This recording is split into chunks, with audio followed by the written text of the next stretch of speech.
Assalamualaikum warahmatullahi wabarakatuh. Bismillahirrahmanirrahim. Alhamdulillahirabbil alamin.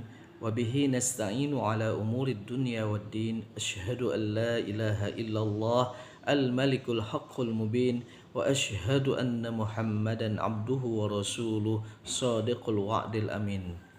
Wa ba'du. Adik-adik sekalian, hari ini kita belajar tidak tatap muka, tetapi mudah-mudahan substansinya tetap dapat.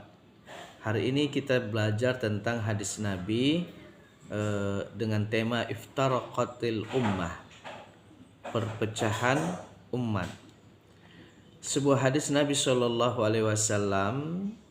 tentang perpecahan umat yang redaksinya cukup banyak, namun intinya seperti ini. Wa inna bani Israila tafarraqat ala sintaini wa sab'ina millatan wa tafarraqa ummati ala salasi wa sab'ina millatan kulluhum finnari illa millatan wahidah.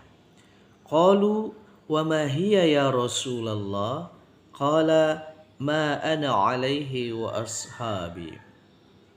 Wa inna bani Israila, dan bahwasanya Bani Israel itu kaumnya Nabi Musa, kaumnya Nabi Isa alaihissalam, dari keturunan Nabi Ibrahim alaihissalam. Tafarraqat ala sintaini wa sab'ina millatan, terpecah menjadi 72 golongan. Jadi kaum Yahudi dan Nasrani ini yang nenek moyang mereka adalah Nabi Ibrahim, dan nanti di sana Nabi Yakub alaihissalam. Mereka ini terpecah menjadi 72 golongan. Dalam hadis lain dipisahkan antara Yahudi dan Nasrani. Yahudi yang terlebih dahulu terpecah menjadi 71, kemudian pada Nasrani, agama Nasrani terpecah menjadi 72 golongan. Wa tafarraqa ummati ala salasi wa sab'ina millatan, dan terpecah, ya, wa taftariqu, bahasanya begitu, wa taftariqu ummati ala salasi wa sab'ina millatan, dan terpecah umatku menjadi 73 golongan. Berarti lebih banyak daripada Yahudi dan Nasrani. Kulluhum finnari, semua umatku tadi di neraka, illa millatan wahidatan, kecuali satu golongan. Qalu, berkata para sahabat, mereka ingin tahu, wa ma hiya ya Rasulullah, siapa mereka itu ya Rasul, siapa golongan itu? Qala ma ana alaihi wa ashabi, yaitu orang-orang yang mengikutiku dan para sahabatku. Nah, di sini muncul beberapa kemungkinan. Kata ummati, apakah dia bermakna ummatul ijabah, artinya umat yang sudah menerima Islam sebagai agamanya, yaitu berarti umat Islam, atau ummatud dakwah, orang-orang yang belum menerima Islam, ya. Sebagian ulama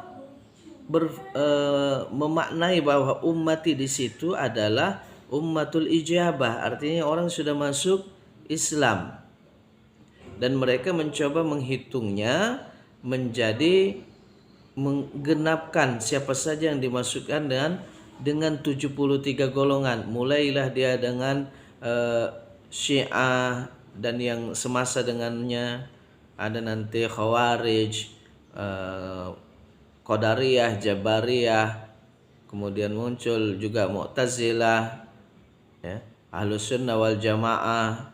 Nanti ditarik lagi ke sini, ke depannya ada aliran tasawuf dengan bermacam-macam. Kalau tidak cukup 73, maka mereka memecah, melihat adakah perbedaannya sehingga satu golongan besar punya sekte-sekte lagi. Nah, dihitung-hitung nanti kelebihan dianggap dua golongan yang hampir sama itu dihitung satu, agar menjadi 73 golongan. Nah, rasa-rasanya mereka akan gagal. Kenapa? Karena kalau zaman dulu sudah sampai 73, maka golongan-golongan itu terus bertambah. Di Indonesia saja ada aliran Ilya Eden, ada nanti di India aliran Ahmadiyah, Qadian, ya. Ada aliran-aliran banyak muncul, ya. Banyak sekali muncul. Nah, interpretasi berikutnya menurut sebagian ulama yang dimaksud adalah ummatud dakwah, umat dakwah, ya.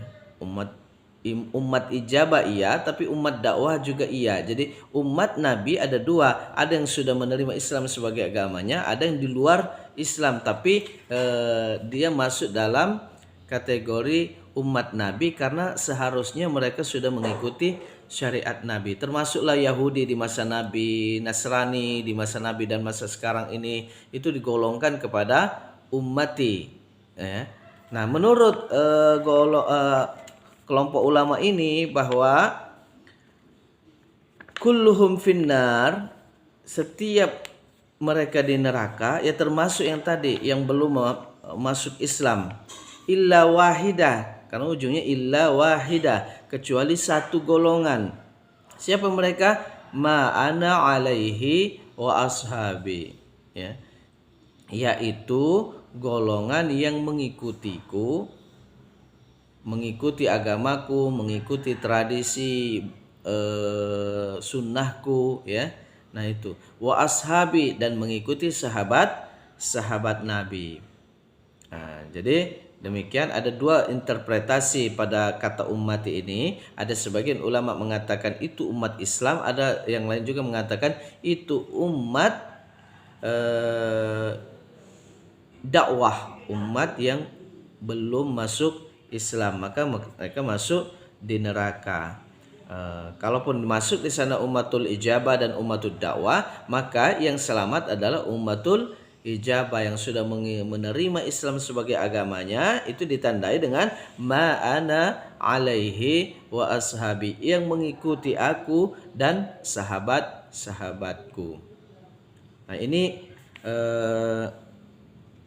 bisa saja hadis ini bagi orang-orang yang tidak bijaksana di dalam bersikap atau di dalam beragama, maka akan mendorong mereka untuk mengkafirkan kelompok-kelompok lain.